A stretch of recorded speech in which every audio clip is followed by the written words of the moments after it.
Guys, good evening yun. Mag-start na tayo. So, dito naman tayo sa M4 Race na Tokoy Marui brand. Ito yung pinadala sa atin ng isang araw. So, kasama nito yung P90 na i-upgrade din natin. So, ngayon, disassemble na natin siya. Check natin kung ano yung kailangan natin i-improve sa kanya para mas tumaas pa yung FPS. Check din natin yung condition ng gearbox shell niya kung kakayanin ko ba yung mataas na FPS kasi makikita nyo naman, may kalumaan na rin talaga.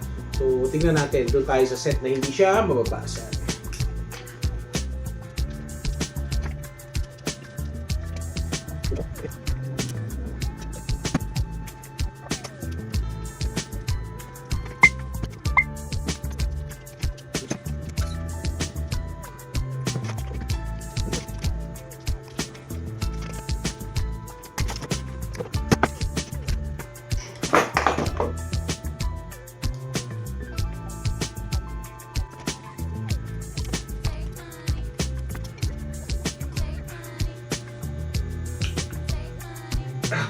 Stock up. Grabe, stock up yung piston niya. Ayan. So yun guys, papalit tayo sa kanyang cylinder. Ayan, cylinder.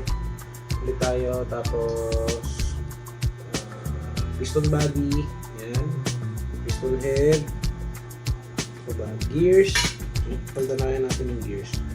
Okay pa naman ito eh. Ay, basag na ang gears. Yun.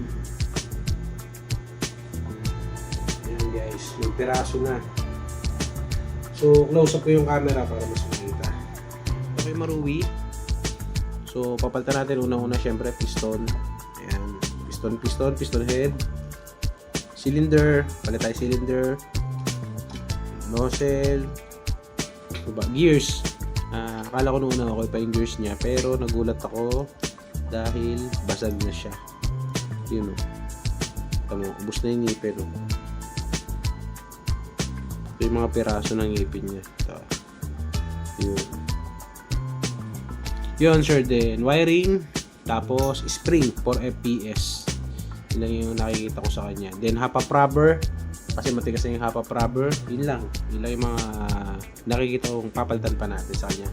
Itong bushing, hindi ko sure. Pero, para sa akin, pwede magpalit, pwedeng itong plastic pa rin. Pero depende kay owner, sir.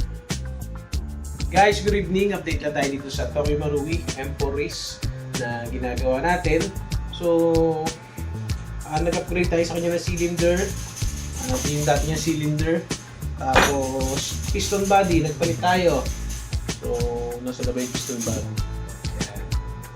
Kaya piston head, nagpalit na rin tayo. Siyempre, gears, nagpalit na tayo kasi yung gears nito is basag na din. May sign na marupok na talaga siya. Iba na yung kulay niya. Ito yung nabasag sa kanya. Yan. Makikita nyo. Halos ubos yung kabilang side na to. Spring, nagpalit din tayo ng spring. Mas matigas ang spring. Kasi kung makikita nyo, manipis yung spring nito at malambot. Alam naman natin ang mga Tokoy Marui is low FPS. At yun, test pair na tayo. So, inayos na rin natin yung connector dito. Yung wirings na lang dito sa unahan hindi pa natin nagagawa. Pero pwede natin siya i-test pair. Yan guys, pakita ko muna sa inyo. Safe. Pull. Semi.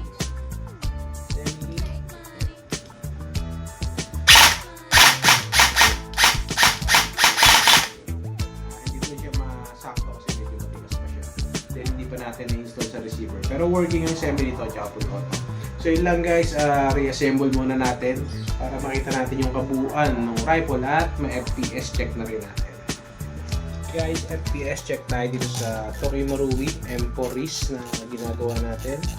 So, halos okay na natin internals ito bukod sa half-up chamber kasi basag na yung half-up chamber nito. Pero at least okay pa naman siya ngayon. Pero FPS check pa rin natin kung ano magiging output natin. Guys, zoom natin sa may part ng bintana para makita nyo. Ayan. 0.20 BBs ang gamit natin ha.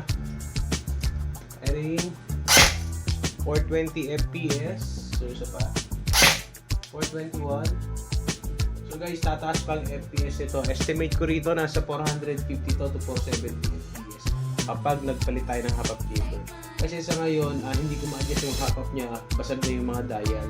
So, wala nang paraan para ma-adjust pa natin. Ring 420 423. Isa pa. 422. Hindi na masama kung pansikin. So yun guys, okay na to. Ipaalam na natin yung owner. Yung unang winnings yun, 3 AM na naman. So kakatapos lang natin iset yung Tokyo Marui M4 Risk na pinadala sa atin isang araw. So ito yung kasama ng P90.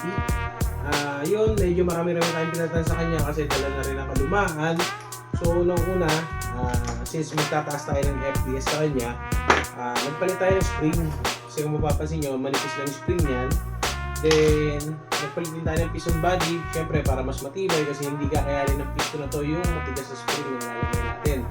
Then, nagpalit na rin tayo kasama ng piston head, tsaka yung o-ring.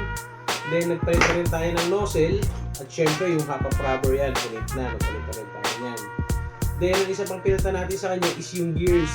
Ito, makikita niyo basag na talaga. Yan yung gears ng Tokyo Marui.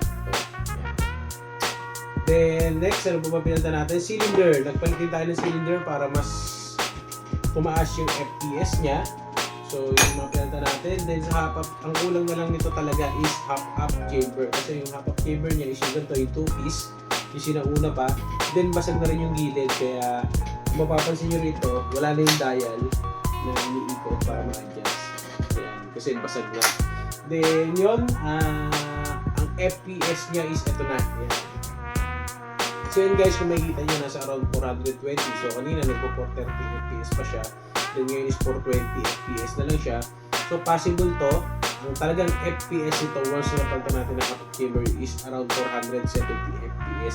Base dun sa nilagay ko na spring, cylinder, at piston body. Then sa nozzle na rin. So ganun kataas yung expected na FPS natin dito once na napalitan na ng hop-up chamber. Pero sa ngayon, as is muna tayo rito. Kasi ipapaalam pa natin kay owner kung papalitan ba ng hop-up chamber. So yun lang muna sa ngayon guys. Maraming salamat po. Ulit sa mga gusto magpa-repair, magpa-upgrade. Message lang kayo sa page na Cavite Airsoft Zone 2. Then sa inyo lang yung pictures of video, yung mga airsoft unit na gusto nyo pagawa. Gas blowback pistol, rifle, AEG, or bolt action sniper rifle. Lahat yan gumagawa tayo basta. So yun lang po. Ulit, maraming salamat.